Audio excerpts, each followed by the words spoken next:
Hubbard here at Hubbard's Marina with another Sunday night live stream fishing show. And tonight we've got a special guest, Will. How you doing, Will? Pretty good, pretty good. So we got Will in studio tonight. We got a good show lined up for y'all. We're going to get started here shortly. Happy Sunday night, Facebook. Thanks for tuning in. Captain Dylan Hubbard here at Hubbard's Marina. We are live for another Sunday night live stream fishing Q&A show. I've got first mate extraordinaire Will McClure in studio tonight. So Will and I are going to be talking all about nearshore, offshore fishing and answering your questions, comments, and concerns. We're going to be talking about long-range fishing, nearshore fishing. We're going to be talking about weather, the kingfish bite. We're going to be talking about this time of year and why we love it, and talking about some tackle suggestions and other fishing tips and tricks. And of course, we're giving away free stuff. We got lots of free fishing trips to give away tonight and more. So stay tuned, sit back, relax, go grab a drink, and get ready for our Sunday night live stream show. We do these every Sunday night at 8:30 p.m.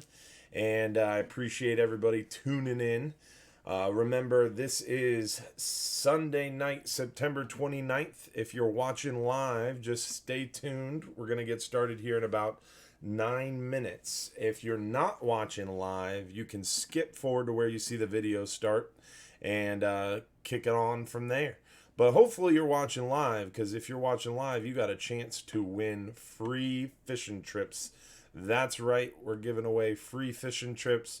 And since last week, Will and I were supposed to be doing this show, and unfortunately it got canceled there last minute, we're going to give away some extra free stuff tonight, guys. So some pretty cool stuff lined up for you. We got a great show, and we're going to be talking about lots of good stuff. So hopefully you're ready for a good time. Again, these are every Sunday night at 8:30 p.m., barring chaotic acts of God like the one that occurred last weekend. And I know some of you guys were commenting that we've missed a few shows. I know we missed 2 there with the birth of my son, Jack. But that's behind us. So the only thing we're going to miss shows for coming up is we have a National Marine Fisheries meeting coming up around, I think it's like the 3rd week in October. We'll pull up that date later in the show to make sure you guys know about that. But we do have one more weekend where the show won't be going on because of that National Marine Fisheries meeting. National Marine Fisheries meetings are kind of important. I like to attend all those to fight for our rights to fish offshore in federal waters and to represent our area at these meetings. Super important in my mind. Hopefully you guys can understand that. That date, to be specific, is going to be Sunday, October 20th. So we're going to do the show tonight, next weekend, and the following weekend, October 13th. And then we're going to take October 20th off because I will be on a plane heading to Texas for that National Marine Fisheries meeting. But until we start here, guys, like I said, we're going to start around 8:30. Until that time, y'all, make sure you share this video with your friends on your timeline and your favorite fishing club. And don't forget to tell your friends about it, because if we get lots of live viewers, you could win a free 39-hour fishing trip instead of a discounted 39-hour fishing trip. So make sure you share the video with friends. Don't forget to like the video, comment where you're watching from. If you're watching on YouTube, subscribe to our YouTube channel. Make sure to give us a thumbs up on that video. Thank you all for tuning in. Will, you excited for tonight, bud? Oh yeah, fired up. Fired up. There it is. So we got Will here with us. If you guys don't know Will, Will's been fishing for his whole life, essentially, right? Yes, freshwater, saltwater. A little bit of everything. And he's been with us at Hubbard's Marina nearly 2 decades, going on 2 decades. And he is a fishing fool for sure. Knows a lot about it. forgot more about it than most people know, especially offshore deep water fishing. So got a great resource tonight for you guys. Hopefully you are ready to ask some good questions for us.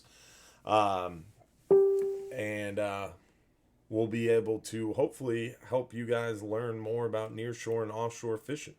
We're here to answer your questions, so don't forget, if you have a fishing question, feel free to pop it into the comments, and we'll do our best to answer it and talk more about what you want to know, because we like talking about what you want to hear. Of course, trying to tailor the show more to what you want to hear and the questions that you have. So we're going to get into this thing here shortly.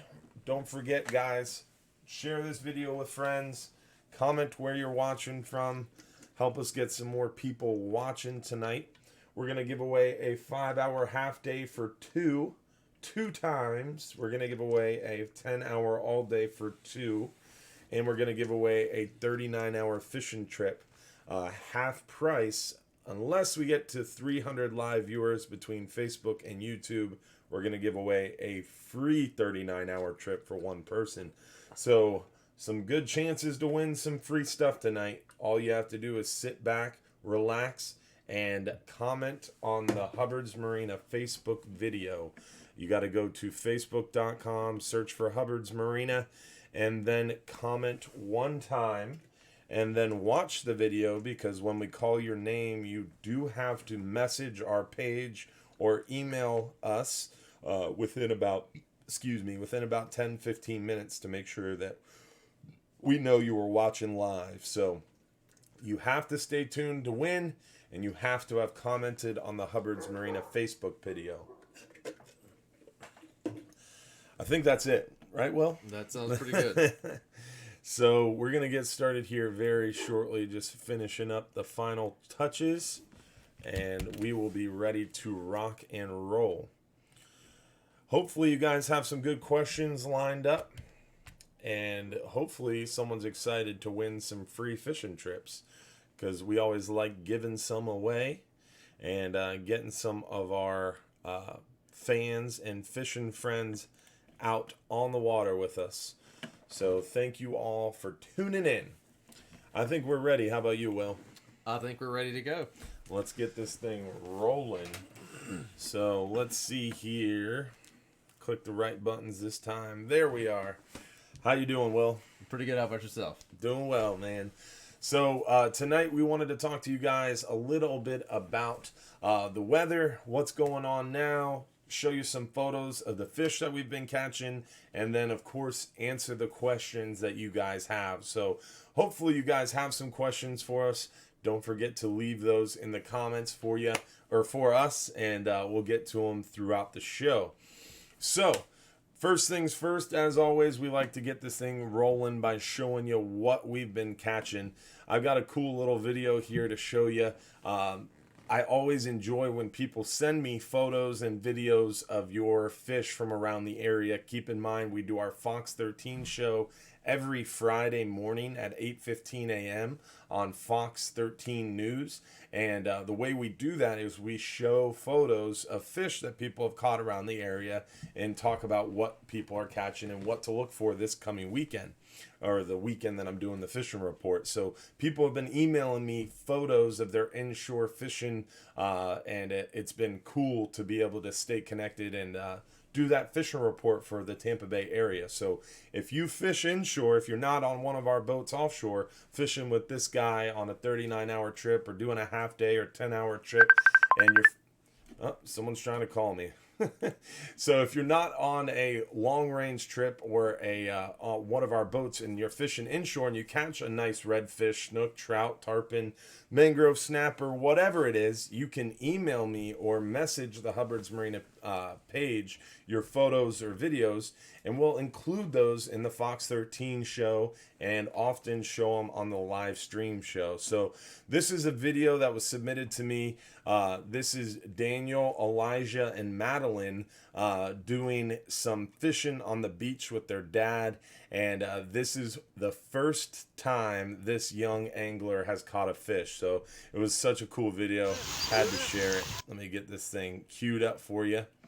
And we'll switch it over here so you can see it. This is the first fish he's ever landed. Pretty cool reaction. Chump, you got a fish! Yeah! You got one, bud? Yeah! Yeah! Come here. Yeah! Will does the same dance when he catches a fish. Most of the, not all the time. Yeah, for sure. It was pretty cool.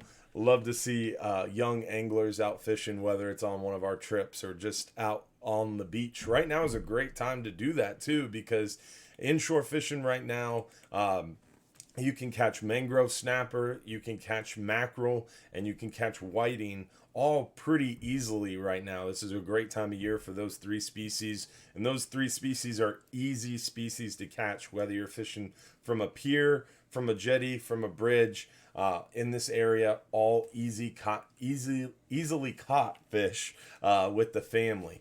Besides the easier species, there's a lot of other more challenging game fish around too. The redfish bite's going really well right now. We're going to start the show, by the way, talking a little bit about inshore fishing. Then we're going to talk about nearshore fishing and then offshore fishing. These are all recent photos from the past few days to show you what's biting now. That's how we kind of start the show. So this is Alex from Newport Richey showing off one of his many redfish. The redfish bite's going really good right now around the area. The redfish are actually starting to spawn. So, you know, you've seen this before on the boats, how those redfish get into big schools and swim out there. Oh, yeah, that's fun. Remember a few years ago, I think it was on a 39-hour trip, you guys got into a school of these things, and you guys were catching redfish in like 130 foot of water. Yeah, we get them offshore occasionally. Yeah. And offshore and deep water like that, that's kind of rare, but we find them a lot near shore, like on a 5-hour half day along the beach. You'll see these huge schools of redfish heading off the beach, and what they're doing is they're going offshore to near shore wrecks and artificial structure, and they're spawning, and then once they're done they head back inshore, and they're very hungry. So they're in huge aggregate schools right now. Makes them real easy to find, easy to target, and they're very aggressive because they're in that spawning mode. So great time to target those redfish. Let's see what else we got here. Another redfish from John's Pass. This guy, Don, does a lot of fishing around John's Pass. He's pretty much there almost every morning, just before and a little after sunrise with his buddy John Sasser. They catch a ton of redfish and snook, and even lately tarpon around the bridge. There's old Will there with one of those big snook from the boats. The snook are just crazy right now. Every morning it's like a fish tank out there. This morning, Butch and I were standing on the back deck of the boat feeding snook shrimp, and they were just coming out of the water, man. It was nuts. Thick right now inside John's Pass. Thick. And that's a big one. That one was over 40 inches. We measured that one before we threw it back. Yeah, that was a big boy. And you catch these things pretty quick, but you do it in a kind of a unique fashion. You want to share your secret? This one was not hand line. This one was rod and reel snook. But there's so many birds there. If you throw a grunt carcass out or a pinfish, a pelican's going to eat it. You got to put a weight on it, a relatively heavy weight, big hook, 80-pound line, and a fish carcass. Yeah. That's what that hook fish was caught on. So fish carcass. So he's using actually one of the gray snapper carcasses from a half-day fishing trip. Puts it on a big hook, heavy line, and you let it sit on the bottom, correct? Yeah, right on the bottom. Yep. And the catfish will come hit it for a second, and then they stop, just like a grouper bite. If you're fishing with a big dead bait, the little stuff will stop biting, and then the big one hits it. Nice. So that's pretty interesting. Right now, this time of year, that big dead bait on the bottom works well for those big snook. I've been targeting these snook in the morning before sunrise using a live shrimp with lighter tackle, like 30, 40, 50-pound test, and about a 3/0 circle hook. And I'm catching a lot of fish, getting a lot of action, almost instant action. But these are smaller, schooly sized 20, 24, 30, maybe 35-inch fish. On the bottom, that's where the big girls are at, and that's what Will's targeting with this dead bait method. And Brian, Brian, our new bait guy. Yep, he's been getting a couple out here. Yeah, he's been getting some real monsters. And it was funny, the other morning we were fishing together, and I had caught like 3 fish, bam, bam, bam, and walked inside and was doing other stuff inside, getting ready to put boat out. And I come back out, Brian's still sitting there, not catching anything. I go back in, come back out, still sitting there. And then sure enough, after like 30, 40 minutes of sitting there, he hooked a monster fish on like 100-pound hand line. And he was using a whole ladyfish, like a big... That was him telling me that, whole ladyfish. Yeah, whole ladyfish, or he'll cut just the tail of the ladyfish off. And same method that Will was talking about, a weight, get it to the bottom, heavy tackle, big hook. But you kind of wait it out a little bit. You're not getting as much action. But when you get that action, it's a big fish. It is. So, great time to target snook right now inside the pass. Now, this is one of those tarpon I was talking about. Those guys that fish from the jetty with those flare hawk jigs. So, they fish like every night before sunrise and all the way to sunrise. And they mainly target snook. But like the last 2 weeks, they've been catching these tarpon. And I had another photo, but it didn't make it into the folder, of a monster one, like a 150-pounder, like big 6-foot tarpon that they hooked from the north jetty of John's Pass, casting into the light of the bridge, hooked it, and luckily somehow managed to land it on the beach and pull it up and unhook it. So they've lost probably 30, but they landed those are one. Fun fish. Like, that's a fun catching size one. Even that small one right there, he's a great fight. Yeah, I mean, even the baby micro tarpon, they jump like crazy. Yep. It's a great time to target those, and right now is pretty much your last chance at these tarpon, because every September sometime these fish disappear, and they won't really be back until probably around May of next year. They're kind of a summertime species in our area. You'll find a few through the wintertime. There's some resident tarpon in our area, especially in the warmer backwater areas. But for the most part, a majority of these fish kind of exit during those cooler weather months. So get out and get your tarpon while you can, if you're into inshore fishing. But, I mean, all fishing's fun. Oops, hit the wrong button. There we go. But all types of fishing are fun. I mean, you mentioned it earlier, freshwater fishing. We're not going to talk about it. Don't worry. Don't leave. Let's get into the bass fishing now. Yeah. Freshwater fishing's kind of fun. I went to school in Orlando at UCF, and I got into some bass fishing. Oh, yeah. It was a weird phase of my life.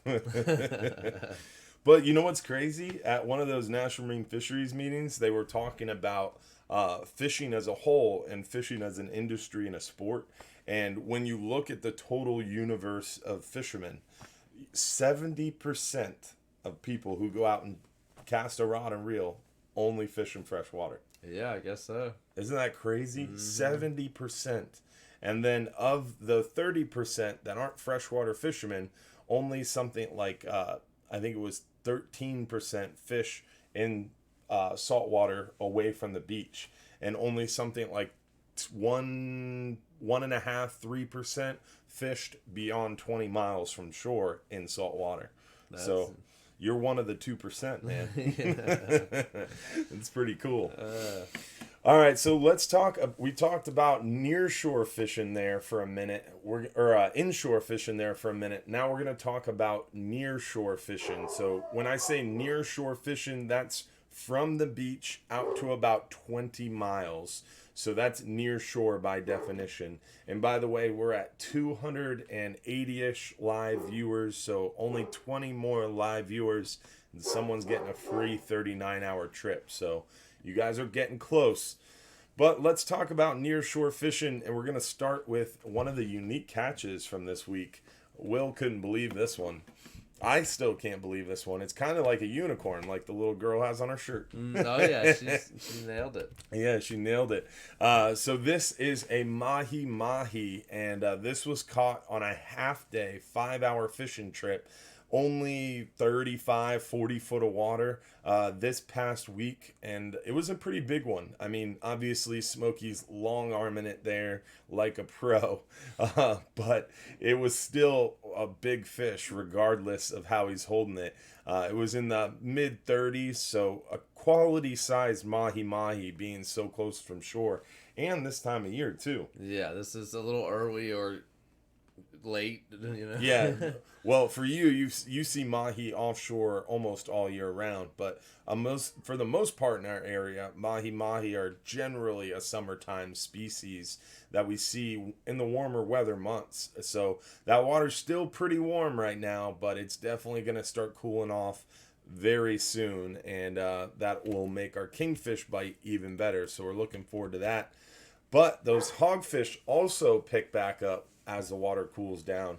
It's pretty crazy how they wait till it gets cold, you know? Yeah, it's weird if they're down there or they're not down there or they just start biting right now, but I've noticed that I've been on a few half days lately and the hogfish are biting. Yeah, they're definitely biting. I mean, today's half day, I think they brought in about a half dozen hogfish. 3 of them were nice keeper sized hogfish on today's half day, and that's kind of been the trend. We've caught 1 or 2 here, 2 or 3 there, and then 4 or 5 there, and it seems to just be getting better and better incrementally. So we're seeing a lot of hogfish right now. Still a little small for the most part, but definitely getting bigger, and we're starting to see more and more of them. So we're excited for a great fall and wintertime hogfish bite. There's one of the bigger ones from a Hub fishing trip. The Hub private charter has been doing pretty well on the big old hogs. There's some nice hogs. And then there's the kingfish. We're seeing the kingfish. The red grouper bite actually, well, let's not skip over the kingfish. So great time of year for kingfish. It is. It's any day they're there right now, but any day they're going to come in thick. Yeah. Thicker and thicker, and right about 73, 72 degree water temperatures, all the way up to about 78 degree water temperatures is where we'll see these kingfish in our area. So we're definitely still on the warmer side of that trend, but once it gets into that right temperature range, I mean, those kingfish get crazy, like Will was saying. And there's another one of those species like mahi mahi. We'll see kingfish offshore in deeper water almost all year, because that water temperature stays more consistent out there thanks to those currents, like the loop currents and those eddies that we get off those currents. But near shore, in the first 20, 30, 40 miles from shore, the kingfish virtually disappear in the winter months from, I don't know, like November-ish through maybe March. We don't really see those kingfish, and then they're really, really thick in the spring and in the fall, and then in the summertime they get pretty sporadic, almost non-existent in those near shore waters. Now offshore, like I said, almost here year round, but definitely you see most of them probably spring and fall, and then through the summer they're pretty thick out there. Same thing, yeah, but you run into times where they sporadically get thick out there, but you could catch a kingfish on any 39-hour trip the whole year round. Yeah, they're pretty cool out there, and they're a lot bigger too. They can be big. But make sure Will has the gaff. Yeah. If any of you missed that last video a few shows ago of Jason and that big old kingfish, you'll understand the joke. Here is one of the red grouper. The Hub has actually been catching a decent amount of red grouper for the past like 3 years or so. We've seen quite a decline in red grouper catches, and the Hub has been doing those 10-hour all days recently, and they've actually been catching a handful of red grouper. It was I went on one of those Hub all days, and a few red groupers, a few hogs, and a lot of vermilions, lanes, gray snappers, stringer fish, lots of stringer fish, and a few nicer fish, hogs and grouper like that one. Yeah, and they got that big old cobia this past week. He said and Sal said there's been cobias out there before they caught that one. He said he's been seeing them. They've been catching small ones and losing some big ones, and then they got that big one this week. So they're out there. Yeah, they got a 60-pound cobia this past week. It looked like it. Yeah, somehow that photo didn't make it in here. My bad, y'all. But we'll definitely be posting that on our Facebook page for you this week. That was a monster cobia they caught on the hub. They were actually flatlining for those kingfish because we have been catching those kingfish and we have been seeing them out there. So they were flatlining for kingfish and unfortunately hooked a 60-pound cobia that they weren't really prepared for. And that thing definitely put them through the paces. Took a while to land, did a few laps around the boat. We actually had some upset customers because they caught such a big fish and it took so long to reel in that people complained. I had 2 or 3 people complained because they caught such a big fish. It took too long. It took too long to land. Yeah. They one angler suggested that we should have a rule: if it takes longer than 10 minutes to land a fish, the line should be cut. That was real. That was real. I think that was me. Yeah. That's actually when I read that, I thought of you. I was like, if I walked up behind Will, how many fights have you had on a 39-hour trip that have gone longer than 10 minutes? Oh yeah, they go sometimes. And a lot of times it's a shark, but a lot of times it's a 60-pound cobia. Or a 116-pound Cubera snapper. Yeah. Or a 100-pound wahoo or a 110-pound amberjack. Yeah. You just never know. And you cut the line after 10 minutes, you'd never land one of those trophies. No. Crazy. But let's talk a little bit about offshore fishing and what we've been seeing offshore. So we're going to start here. And we haven't been running any 39-hour trips, unfortunately, right, Will? No, we got the friendly out of the water, so we got a couple more weeks. Yeah, a couple more weeks. We got our next 39, well, our next long range trip is a 44-hour trip. That's not this Friday, that's next Friday, October 11th. So you only got one more weekend off and then you're back to it. So you're looking forward to that 44-hour, I bet. Oh yeah, I'm looking forward to it. Been on dry land for too long. And that fishing's been good out there. You're going to see now, guys, that the Flying Hub 2 has been doing pretty well out there.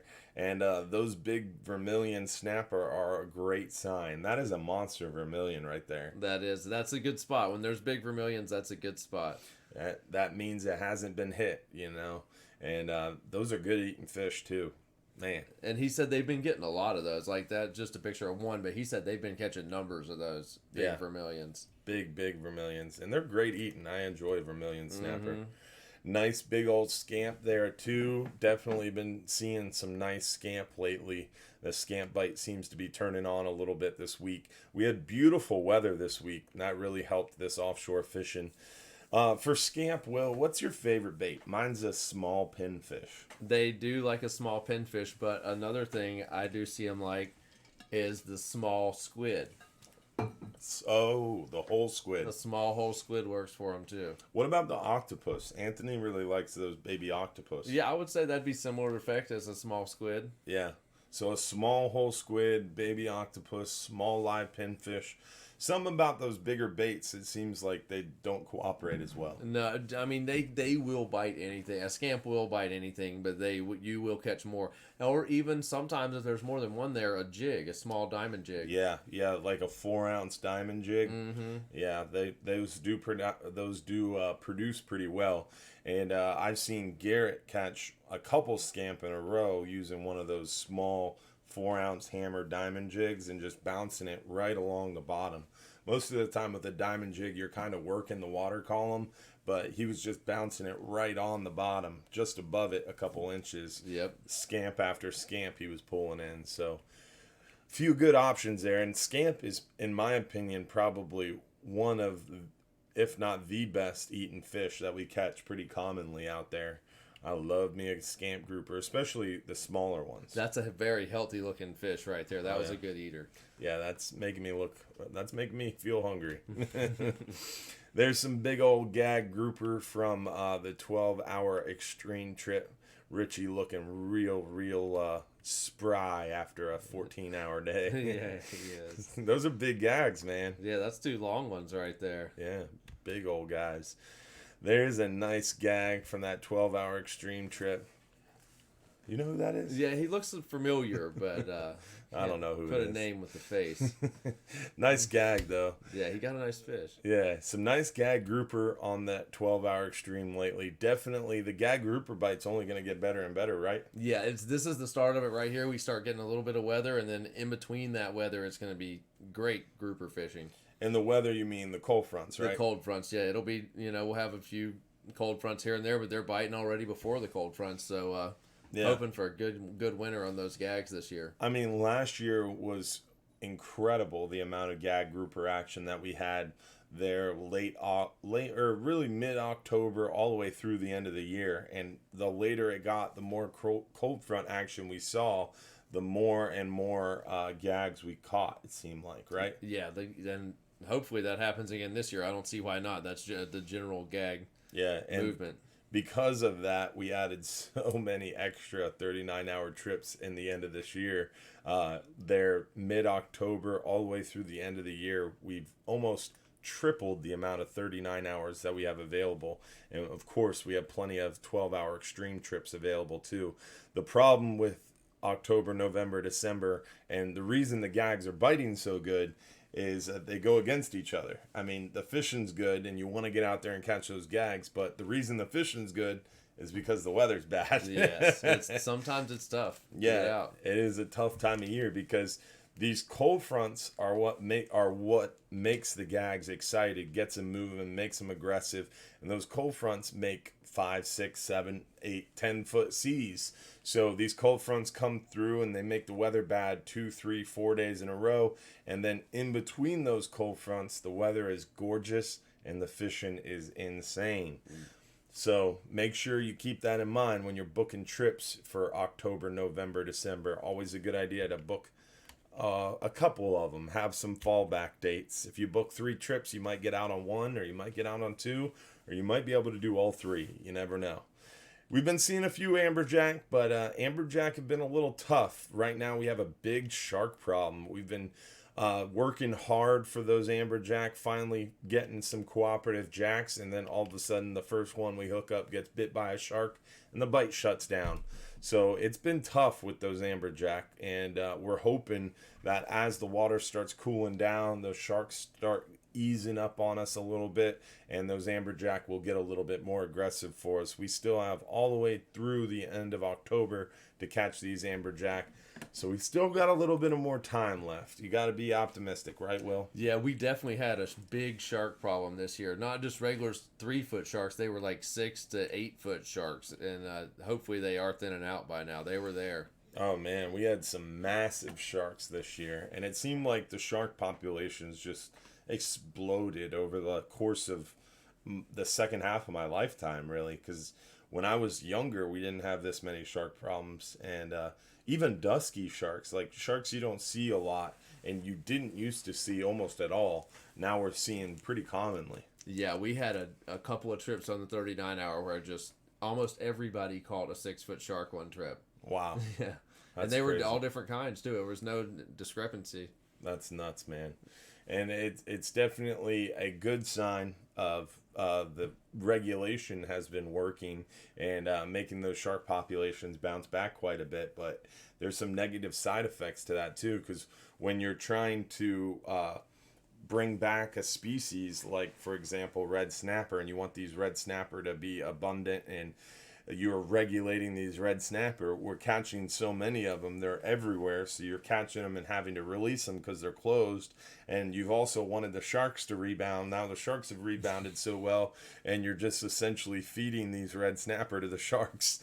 And it's definitely kind of like feels like we're shooting ourselves in the foot here. So that's why I'm excited about this move towards ecosystem based management, because you can't manage one species like it's in a vacuum.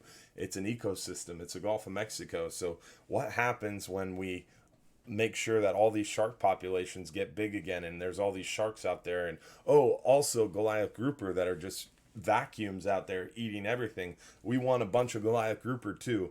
But why is red grouper suffering? Why are they disappearing? Yeah, what happened to them? You know, you got to look at all of it together. So I'm excited for that, and hopefully that'll come sooner than later. And a big push right now for ecosystem-based management.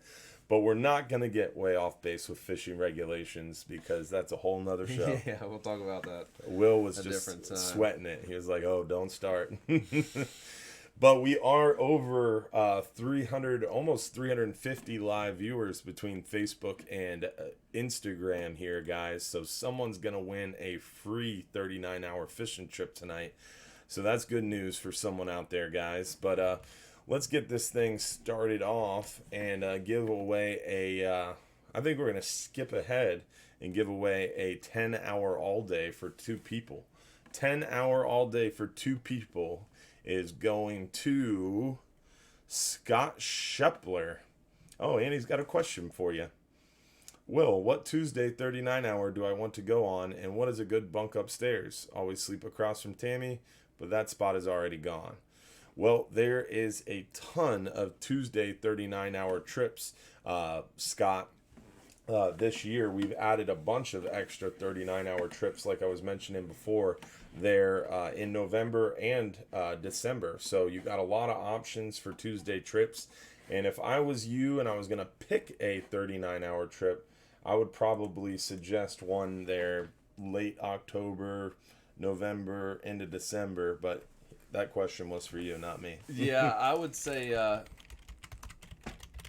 weather-wise, you never know if you're going to have bad weather or not. But yes, late October, early November, around Thanksgiving can be a really good time for everything to kick off out there. The big mangroves start biting, the groupers are coming in, and it could be a good trip. As far as the bunk goes upstairs, generally on these Tuesday trips, there's not a ton of people upstairs. Ed sleeps up there a lot, and he likes to sleep on those front 2 bunks. They're actually a little bit bigger than 55 and 56. That's what I was going to say. Yeah. I'm a big man, and those 55 and 56, they give you a little extra room because it's on a big metal platform. It's where we store our life jackets. So those are one of my favorites. But then also the higher bunks below 55 and 56. So it'd be 54, 53, 52, and those back too. Yeah, there's 2 bunks that are that run parallel with the vessel instead of perpendicular with the vessel, and those are in the very back, and you get a lot of wind flow back there. Mm-hmm. Yeah, if it's hot, the back is good. If it's a cooler trip, then the front part you'll stay out of that weather. Touche. Yeah, because we're talking October, November. I'm used to summertime telling people, oh, you want to get up in the back of the upstairs. But yeah, I guess in the winter time when it's cooler out, yeah, scooting forward 55 and 56 would be a good chance. And you'll have room to move around up there. Most people are downstairs generally. Yeah, and you got in that time of year, it's almost better to be upstairs because I sleep outside upstairs sometimes that time of year. Yeah, because it's cool out. There's nothing to worry about, and why be cramped in the air-conditioned cabin with 20 other dudes when you can be upstairs with almost no one? Yeah. Because those Tuesday trips that time of year are very, very light load. So great opportunity to get plenty of room. Mm-hmm. So Scott Shepler won a free 10-hour trip for 2 people and his question answered. Look at nice. that. I see a few people were questioning about the raffle. Our live show, again, is every Sunday night. And the way you win the raffles that we do during the live show is only, unfortunately, through our Facebook page. YouTube has not made that API available. I don't know how to do any of this stuff that I'm doing right now. Someone set it up for me, and unfortunately, apparently, the only way to run it and show our live show to Facebook and YouTube is through this software, and that software can only communicate through Facebook. So unfortunately, our show, we can only do free trips to guests watching on the Hubbard's Marina Facebook page, but you can view it on YouTube. Unfortunately, your comments aren't eligible to win. So if you're watching on YouTube and you prefer to watch on YouTube, you can still do that, but just pop over to the Hubbard's Marina Facebook page for a second, comment on the video one time, and then pop back to YouTube. You can watch on YouTube all you want, but you do have to comment on the Hubbard's Marina Facebook page just one time, and that makes you entered to win. Doesn't matter if you comment once or 100 times, you're still going to have the same chance of winning. Will sees us filter out the duplicate users. I wondered what that you was. see that box? Yeah, that's that. So commenting 100 times doesn't help you at all, but we love to see your comments regardless. All right, so we talked about Kingfish a little bit, and we talked about that 44-hour trip, and we talked about this time of year a little bit, but this time of year is a unique one. It is. And why is that? We're kind of coming into a special time of year here. Yeah, the fish around here really like the 70s degree water temperature, and we're approaching that right now. I think it's low 80s at the highest right now. Yep. And almost to that magic number of fishing, and the weather's not quite here yet either. So the weather's still nice out there. The fish are getting more active than they are in the summertime. The summertime is just so hot and so calm for so long that the fish can get picky, stagnant, and not aggressive. And now we're getting into a more aggressive fishing time. There's bait coming in. Mackerel. The mackerel were just on the beach a week or so ago, and it seems like they've moved off the beach now, but I'm sure they'll come back again. But they were thick right by the pass a week or so ago. And it's a real good time of year to go fishing right now. Amen to that. Yes. A lot of people ask, like, hey, what's your favorite time to go fishing? The first 2 weeks of October are a great time because Will and I have been talking a lot about these gags and how they get excited due to the cold fronts, but then the cold fronts make bad weather. The great part about the first 2 weeks of October generally is those cold fronts haven't really started pumping really bad weather yet, but it's cooled down and those fish do start getting excited already. And there's been a little bit of bad weather to get them excited, but it's not too bad. So definitely a great time of year. And essentially why we're saying it's so great is that transitional period. We're transitioning in out of that flat, calm, hot, stagnant summertime weather to now a cooler fall, and then in just a couple weeks we'll start getting these cold front barrages, which is essentially our winter time in Florida. So it's a great time of year because we're transitioning from summer to a colder summertime. Something like that. Yes. Yeah. You know, Florida, we don't really have our seasons. We just have summer, and then we have summer with occasional cold fronts. But definitely an exciting time of year. So what about our weather? So one of the cool things about our page here, before we get into weather, because I don't want to bore anybody, let's give away another free trip. So we're going to give away a 5-hour half day for 2 people this time. 5-hour half day for 2 people. We still got another 5-hour half day to give away for 2, and a 39-hour trip to give away for 2. So definitely stay tuned. But I like keeping you guys on your feet, keeping you on your toes, and keeping you guessing. So I wanted to throw that one in there. Mike Martin, you just won a 5-hour half day for 2. Keep in mind, if you are picked as one of these lucky winners, you do have to message our page or shoot us an email within about 10-15 minutes. That way we know you are watching live, because you do have to be watching live in order to be eligible to win. But let's talk about what we were going to talk about, weather.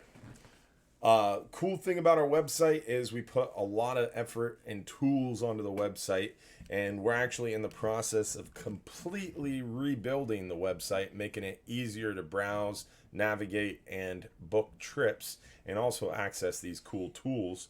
But under fishing trips, you can scroll down to weather links and click that weather links page. This has all the different tools that I use to check the weather, including this new Tides for Fishing link, which includes the salooners and the best times to fish in the certain areas inshore and near shore. But my favorite page is down towards the bottom, the ultimate weather and storm forecast link. This is Mike's weather page. He's based out of Tampa, local in our area, and he puts together a ton of great weather tools. So this is what I look at a lot. These are called prog charts. They're down there.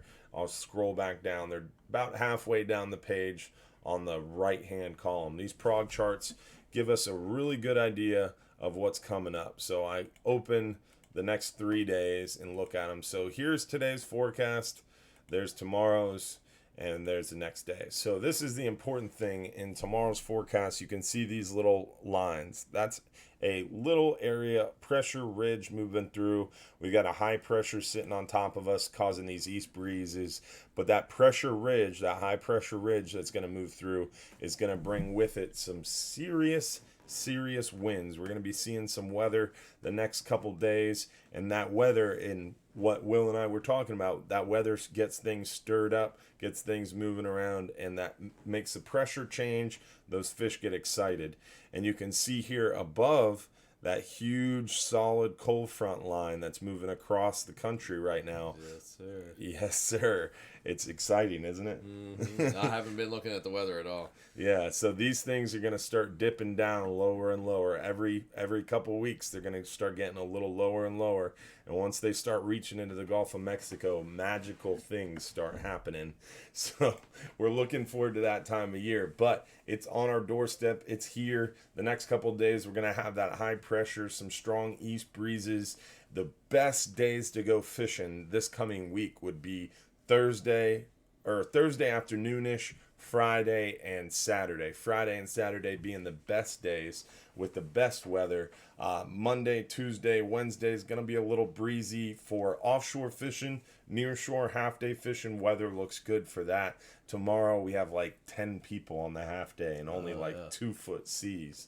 So light loads, we're catching a lot of hogfish, and only 2-foot seas isn't bad on the floor. No, and a little breeze, those hogfish bite better when, a lot of times you're anchored up, the water's got a little chop on it. Yeah, and that's what I was talking about today in the live video is we're talking about this weather, and I'm warning people that it's going to be breezy, but that's mainly for those offshore trips. Monday, Tuesday, Wednesday, it's going to be breezy, a little bumpy offshore, but near shore for these half days, like you're saying, when it's breezy, what happens? We got to anchor on those half days. And what happens when we anchor? When we anchor, everybody's fishing with shrimp, and somebody catches a hogfish generally, especially this time of year. They're biting. They've caught a bunch in the last 2 weeks. Yeah, so definitely a great time to get out there and do some fishing on lighter load trips and have a good shot at those hogfish for sure. And also on the lighter load trips too, they don't have to come in right at 1 o'clock. Yeah, almost every half day trip in the last week or so, we've been coming in around 1:30, 1:45. So we've definitely been giving our guests some extra time on those half day trips, which gives you a better chance for those hogs. Mm-hmm. You never know. All right, so let's give away another half-day fishing trip for 2 people, Will. How about it? Let's do this. See the drum roll, please. Paul Fortier, good evening from Zephyr Hills. All right, Paul, got a half-day trip winner. We still got that 39-hour trip for 2 people. Keeps getting my mouse stuck on this page. Can't get it over. There it is. We still have that 39-hour trip to give away here, guys, so don't go anywhere. But let's get into some questions, Will. Yeah. We've been talking to each other this whole time. Haven't really answered any questions. I've been seeing a few go by. Oh, yeah? Did you see a good one you liked? Not that I remember. All right. Well, let's get back into it. All right. If you guys had a question that you asked earlier during the show and we did not answer it, feel free to go ahead and re-comment it, and we'll try to get to it now. So let's see here.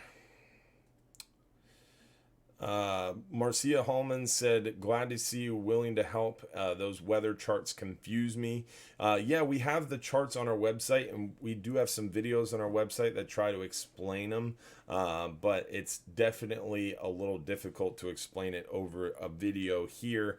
And I think a lot of people would start going to sleep if I went real in depth to those weather charts. But I'd be happy to show you guys, and maybe that'd be a good video here one of these days, talking about those charts a little bit more in depth. But that Mike's weather page is a great resource, and again, you can get to it through our website, and he has some videos where he talks about it. Have you watched any of his videos?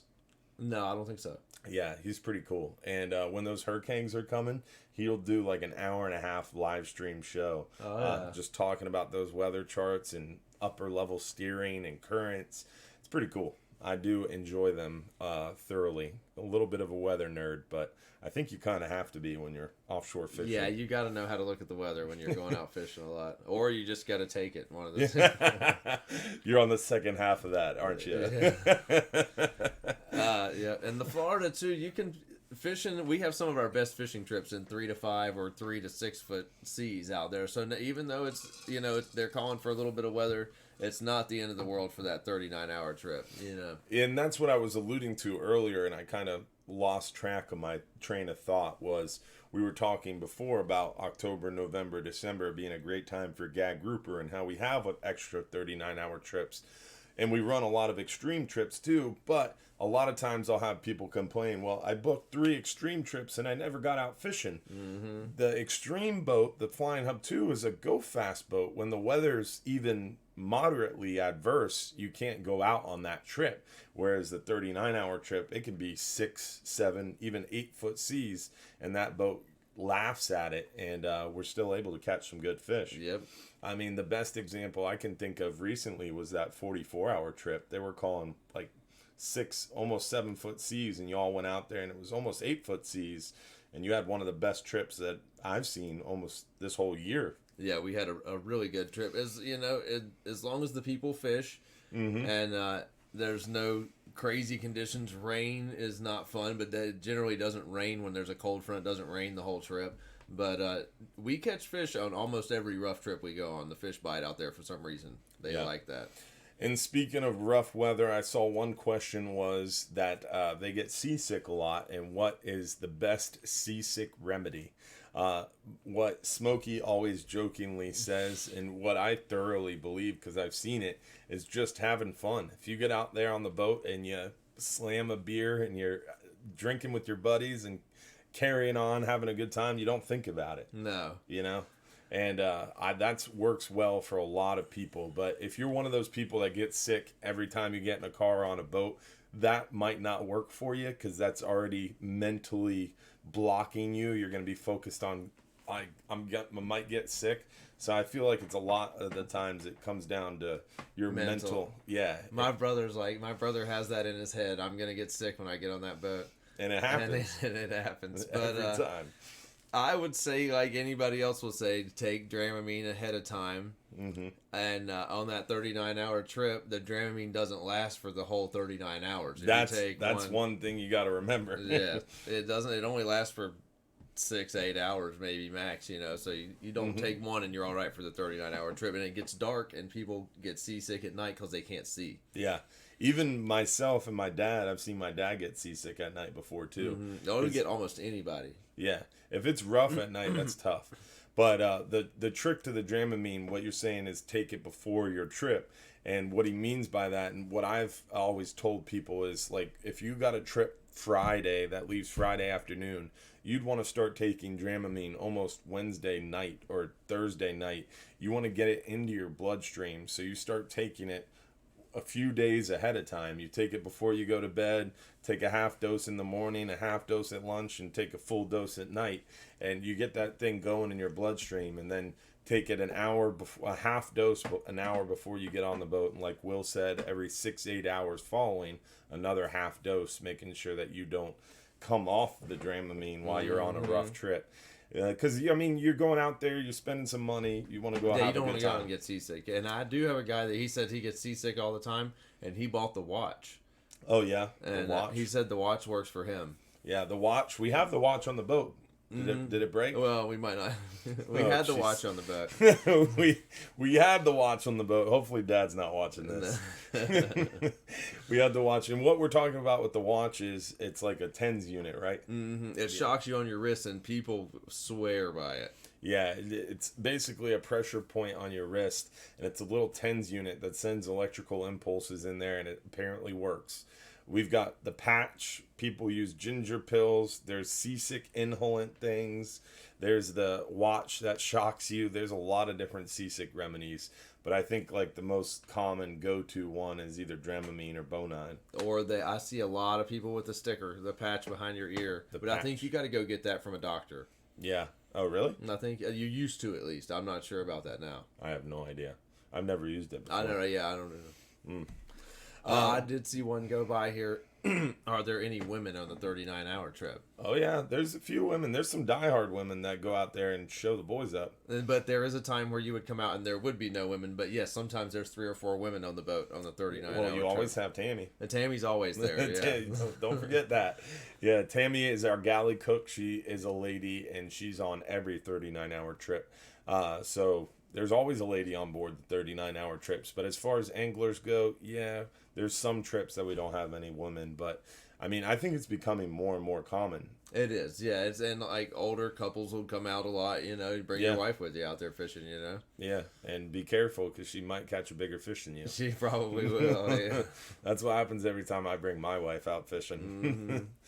Now, one question I saw go by as well is, what size hooks do you recommend for hogfish? I saw that one too, and that's a tricky one. You don't want too big of a hook for sure. I would say a 3. Or if you're using big shrimp, maybe a little bit bigger hook, just depending on the size of the bait that you're using. I would say 4 in my opinion. There you go. Yeah.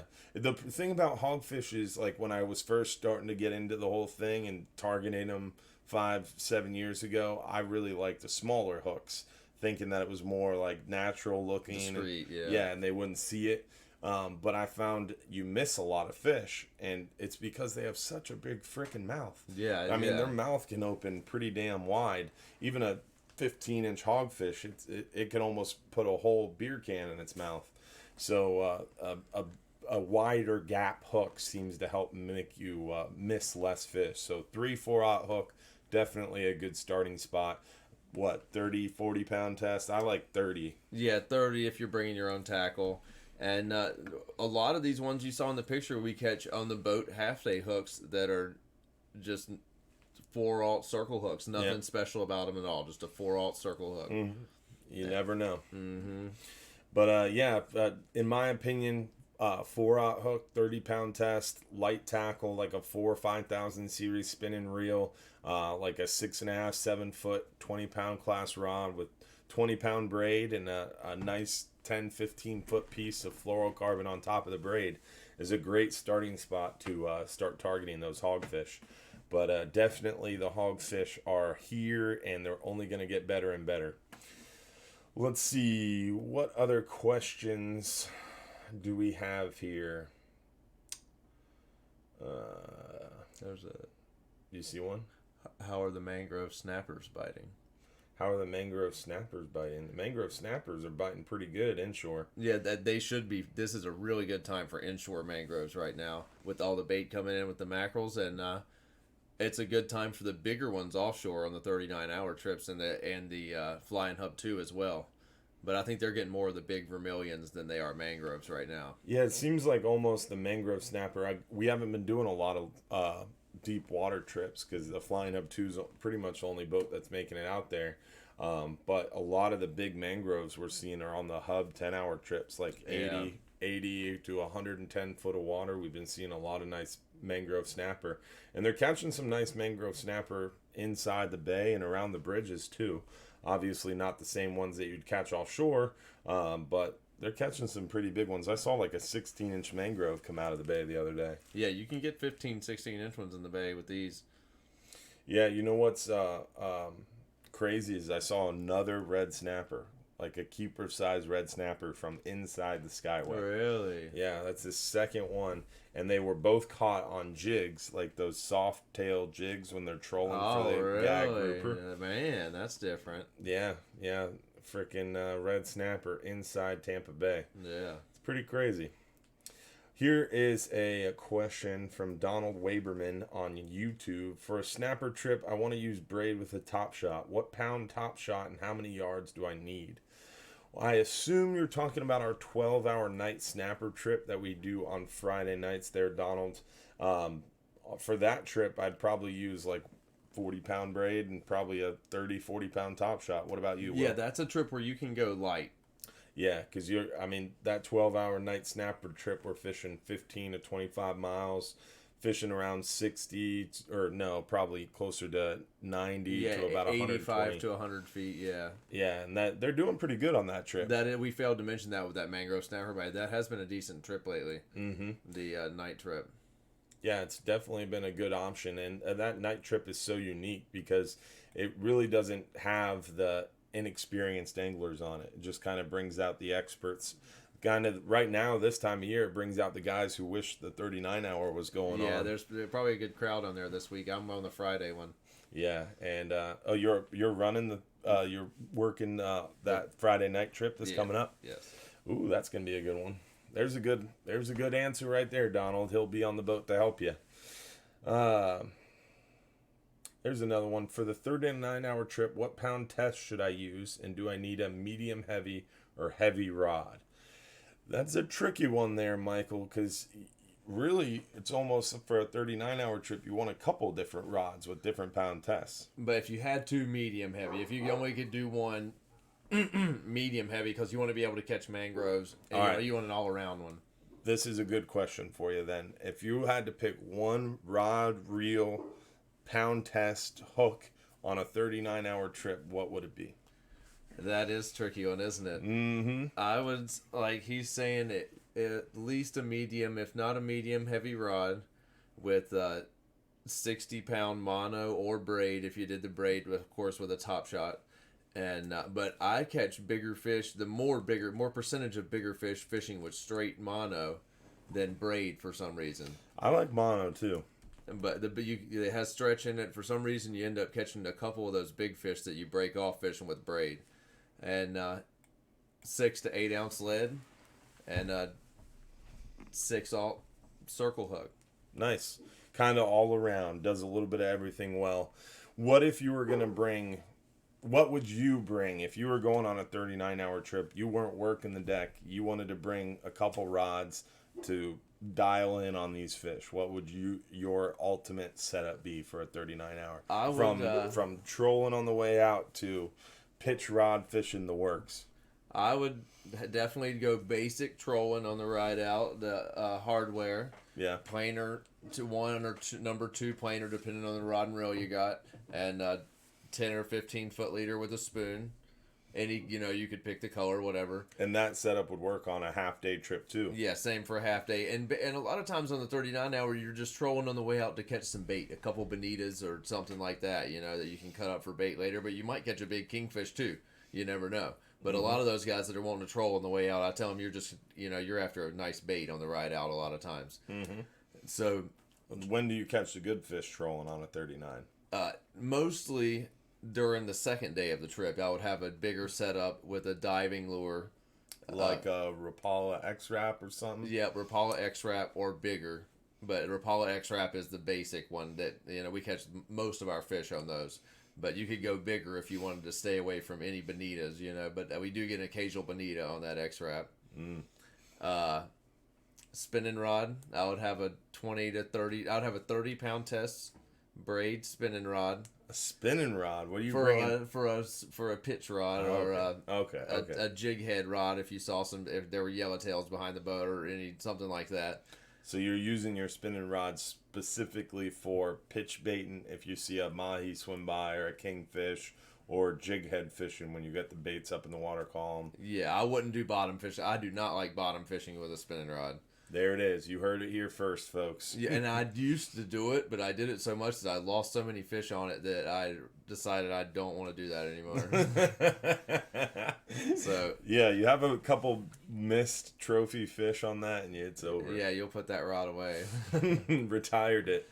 All right, so you've got your trolling rod and reel. You've got your 30-pound class spinning rod for pitch bait, and what else? And then I would do probably a 50-pound rod. For a medium action rod with a nice dial reel or even 2-speed reel if you want to put a 2-speed. I would say 2-speed if I got to pick. Mm-hmm. And 2-speed 50-pound test that you can fish that with a 40 or 60-pound leader or 50. Mm-hmm. That one can be very versatile. Yeah. And that would be your bottom mangrove / grouper rod, and then have another even bigger rod that you would fish, a heavy rod to fish 80 with. Mm-hmm. On a 2-speed reel, 80 or 100. Nice. And fish with your big baits on a heavy rod. So that's 4 rods that you brought. Trolling rod, you brought your spinning pitch rod, you brought your kind of Daiwa Saltiga or Daiwa Saltis 2-speed reel with 40, 50, 60 pound leaders, and then you brought your big old Shimano Tiagra or some big 2-speed for your gag grouper and amberjack fishing. Yep, gags. And if you were meat fishing too, another rod and with a chicken rig on it. And what do you mean by meat fishing with the chicken rig? A lot of times, especially on that trip, you can do this on the flying hub too, and I don't think they do it very often, but if you're not missing a couple fish or you're not catching much on that spot, a high-low rig with 2 hooks, one up high, one down low, and a 8-ounce bank sinker on the bottom with a piece of squid and on each hook, and catch vermilions, porgies. Yeah. So essentially, when you say meat fishing, you're just meaning you want a lot of action. Yes, you take what you can get at that point. Yeah, catch them all, kill them all. Let Will sort them out on the dock. Yeah, just throw them on the ground. I'll deal with it. So meat fishing with a high-low rig and just a piece of squid. Yep, or a piece of cut fish if you had caught a bonito or something like that. But generally, squid is just fine for that rig, and you'll put some fish on the stringer that way. Yeah, you'll fill a stringer that way. You will fill a stringer that way, and you'll get some good bait too for amberjack fishing later. Yeah, and a couple of those fish will be bait fish that you catch throughout the time. Not vermilions. No. Strawberry groupers. Yeah. Oh, I love me a strawberry grouper. We did have one odd one lately. I saw that go by. Any odd fish lately? We caught a red hind recently. That's unique. And on a red hind, different from the rock hind that we typically catch. He's very similar, except he's red. Red hind. All right, let's see here. What other questions do we have? We only got a couple more minutes left. One question I see here is, when is the season for sheepshead? That's one of your favorite seasons, dog. That is. I used to be a big sheepshead fisherman. You still are. Yeah. I got I'm pretty sure I saw you at the Marina today looking at the pilings, just waiting for them. I saw one recently down there. So you were looking for them. Yeah. Yeah, sheepshead are a lot of fun, and sheepshead, I mean, in my opinion, they're more of a cooler weather fish. When those cold fronts start, that water gets muddy. Like behind a cold front, the water gets super muddy and the fishing kind of sucks. But the one species that loves to bite in that muddy, dirty water behind a front is that sheepshead, man. What's your favorite setup for sheepies?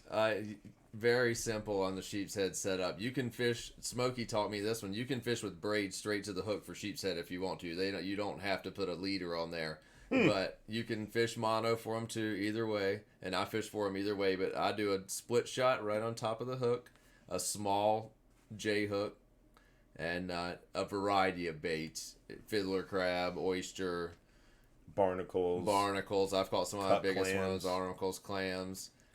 Shrimp, pieces of shrimp, live shrimp. But yeah, they're a fun fish to catch, and they are not here yet. No, they're coming, but yeah, they're starting to show up though. I've seen a couple around. Yeah, no one's really fishing for them yet. It's still real early, but they're gonna start and they're gonna get better and better, right? They are, yeah. And the big ones are really challenging fish to catch. I like trying to catch a big one. Yeah, because they're right up against a piling, and I kind of equate them to almost hogfish because it's similar to a hogfish in the fact that you're using a super light weight.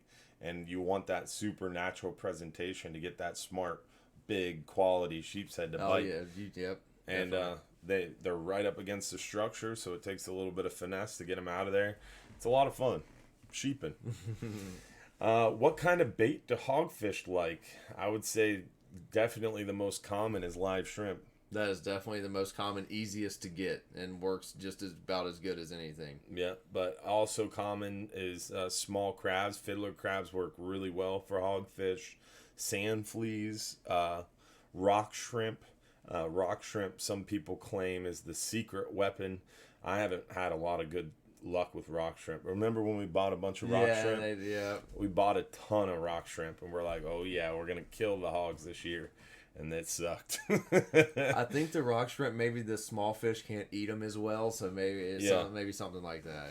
Yeah, it kind of, I guess, cuts down the bycatch. But when you're charter fishing or on a party boat, you want bycatch because that keeps people interested. So live shrimp is a great option because you get all the bycatch species too, and you have action, and you still get to catch those hogfish when they're ready to chew. But they're definitely the last ones to eat. Bring lots of shrimp too. You burn through the shrimp. Just use them up. Let's see here. Oh, Richard Sullivan said, if you're the one with a fight that goes over 10 minutes, you would not be in favor of cutting your line. No. And that's exactly what I said, Richard, but he did not agree. He said he would happily cut his line if it took him longer than 10 minutes. I don't want to talk too much about that one. No. Do y'all bait hooks and remove fish? Well, we do bait hooks and remove fish on private charters. The question was, on our fishing trips, will we bait your hook for you, take your fish off the hook for you? And it kind of depends on the trip. If you're on a private charter, we'll wait on you hand and foot. We'll tie your shoes for you. But on our party boat trips, we have other guests on board. So our goal is to keep everybody fishing. So we're focused on tying hooks, stringing fish, unhooking fish, and then we kind of triage everything else from there. And our goal is kind of to teach you guys how to catch fish. So our goal is always to help you become better anglers. So we don't want to take all our time going around and baiting everybody's hooks up every time. So we're going to try to teach you guys how to bait your hooks, how to hold the rod, how to set the hook, that kind of thing. And then we try to go around and keep making sure that you're all catching fish and having a good time. And on the half day trip, you definitely get more one-on-one help, and they're happy to help you bait your hook and unhook every fish for you. That half day trip, the 10-hour trip, we definitely wait on you and help you with unhooking fish and hooking your baits. But the longer the trip you go on, the more we help you less, and we're focused more on other things. And our specialty trips are for advanced anglers, like the 12-hour trips, the 39-hour trips, the 44-hour trips. So those are advanced angler, long-range specialty trips, and we call them that for a reason. They're meant for advanced anglers, and on those trips, they're not going to bait your hook for you. They'll show you how to bait your hook. They'll show you how to tie the knots. They'll show you how to catch the fish. But they're not going to do that kind of stuff for you. I mean, you're mostly focused on gaffing the fish and helping those fights that take longer than 10 minutes come to conclusions successfully. Yes, and we'll coach you through it as much as we can. Yeah, we'll be there with you. And you'll be you do on most of our trips. You get a seminar before you leave. You get a seminar on the way out, and then the crew is walking the deck the entire trip, doing laps and laps and laps. How many laps do you do on a 39-hour? A lot. Have you counted? No. You should count one time. Somebody did wear a watch one time, one of the deckhands, and saw how many paces he walked that day. I forget. It was a lot. We're going to strap a pedometer on your ass one of these trips. Yeah, but basically they walk around the deck the entire trip helping you guys out, making sure you have everything you need, and any questions you have. We guarantee an excellent client experience with superior guest service, and I'm there before you leave and when you get back on those long trips to make sure that you receive that personally. But I don't have to be, because these guys are that good. They will make sure you have a great time, and they do a really, really good job out there on the water, and we guarantee it. Yeah. All right, so we have a 39-hour trip to give away. But I see a good question here that I want to answer before we get out of here. How does one get a job as a mate or a first mate or a crew on our fishing boats? I think this has to be probably one of the most common questions that we get a lot of times through email and Facebook and other social media platforms. To become like Will or any of our other crew members, well, you can't really become like Will. Tough. You're one of a kind. But to become like one of our crew members or a captain, the goal is at Hubbard's Marina, at least, to have customer service experience and then to be mechanically inclined. Because not only are these guys expert anglers, but they're also experts at dealing with people, and then also they can take apart and fix a motor at the same time. So they're multi-skilled and multifaceted. So we look mainly for experience in customer service and maintenance qualifications. We can teach you how to fish, and over time you'll get better and better and better at it. I mean, when you started with us, Will, you had fished offshore quite a bit, but you weren't obviously the level that you're at now. No. How experienced were you when you started with us? No, I was not experienced when I started. Oh, really? But I fished a lot right before I started working there. Yeah. So I went fishing, but I didn't know what the fish were when I moved down here. Yeah, you moved down here and you started doing those trips, right? Like Yeah. you did one of them with your dad or something, right? Yeah, Matt was my next door neighbor. Oh, that's yeah. what it was. So you knew one of the captains. You started hanging out on the boat, and you were just hanging out in the dock one day, and That guy didn't show up. Yeah, that's how it happens right there. I think most of our crew has gotten on the job like that by going out on trips, hanging around the docks, knowing the crew and captains, and someone doesn't show up for work one day, or someone shows up late for work one day, and then they get given the shot, and then we're stuck with them. For better and for worse, you know. But we are going to go ahead and give away this 39-hour trip, because Will's got to get home to his wife and kid, and I got to get to my wife and kid as well. So we're going to give away this 39-hour trip. But before we leave, make sure you join Will on one of these 39-hour trips. You can go to our website if you're interested in looking at those schedules. On our website, go to hubbardsmarina.com. Under fishing trips, you can go to the specialty trip schedule. Under our specialty trip schedule, you can click that 2019 schedule, and it's going to list all the dates for our 39-hour trip. You can see we've got 4 39 hours in October. We've got 5 39 hours in November. We've got 4 39 hours in December. So we've got lots of trips to coming up that you can join Will on for some deep water, long range fishing. And we still got some 44-hour trips left this year as well. We're going to have tons more next year. Another common question is, when does the 2020 schedule come out?